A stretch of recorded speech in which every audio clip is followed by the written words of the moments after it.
खुलुमबाय लोगोफोर दिनै आं नोंथांमोननि थाखाय लाइन मोननैसो हेपि निउ इयारनि एसे माबा लाबोनो सानदों आसा खालामो नोंथांमोनहा खोनासंनानै मोजां मोनगोन गोसोआ गिदिं नङासै मानो होनोब्ला गोजाम बोसोरा थांलायनोसै गोदान बोसोर फैलायगौ जिउआव साननाय हनाय जाफुंजोबासै माखौबा मोनबाय माखौबा मोनासै नङा होनबा स' बेनि थाखायनो आं नोंथांमोननो लाइन मोननैसो लाबोदों आरोखि ना जाबाबो जायाबाबो नोंथांमोना अन्नानै खोनासंलांदो Year 2024 दिनै आं गावखौनो गाव प्रमिस खालामबाय बे फैबाय थानाय बोसोराव आं गावखौनो जोबोद अनगोन आरो जोथोन लागोन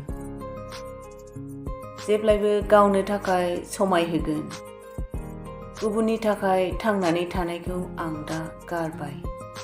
दा आं आंनि साक्सेस आरो गोसोनि गोजोननायनि थाखाय जिउयै माहामै खामानि मावलांगोन आरो आं जेसेबां हायो एसेबां दाब दाब जायगा बेरायनो नाजागोन बेबायदिनो होननानै जों गावखौनो गाव प्रमिस खालायदो आरो फैबाय थानाय बोसोरखौ मोजाङै मोजां